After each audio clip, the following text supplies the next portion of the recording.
ابراہیم نے کہا کہ اللہ کی رحمت سے مایوس ہونا تو گمراہوں کا کام ہے۔ پھر کہنے لگے کہ فرشتوں، تمہارا اصل کام کیا ہے؟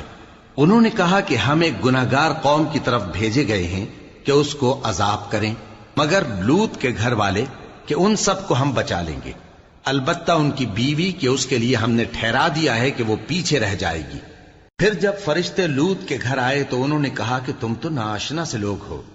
وہ بولے کہ نہیں، بلکہ ہم آپ کے پاس وہ چیز لے کر آئے ہیں جس میں لوگ شک کرتے تھے، اور ہم آپ کے پاس یقینی بات لے کر آئے ہیں اور ہم سچ کہتے ہیں۔ تو آپ کچھ رات رہے سے اپنے گھر والوں کو لے نکلیں اور خود ان کے پیچھے چلیں، اور آپ میں سے کوئی شخص پیچھے مڑ کر نہ دیکھے، اور جہاں آپ کو حکم ہو وہاں چلے جائیے۔ اور ہم نے لوط کی طرف وہی بھیجی کہ ان لوگوں کی جڑ صبح ہوتے ہوتے کاٹ دی جائے گی۔ اور اہل شہر لوط کے پاس خوش خوش دوڑے آئے۔ لوط نے کہا کہ یہ میرے مہمان ہیں، کہیں ان کے بارے میں مجھے رسوا نہ کرنا، اور اللہ سے ڈرو اور میری بے آبروئی نہ کرو۔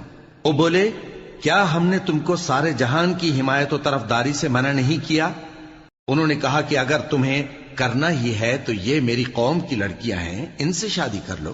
اے نبی، تمہاری جان کی قسم، وہ اپنی مستی میں مدہوش ہو رہے تھے، سو ان کو سورج نکلتے نکلتے چنگھاڑ نے آ پکڑا، اور ہم نے ان بستیوں کو الٹ کر نیچے اوپر کر دیا اور ان پر کھنگر کی پتھریاں برسائیں۔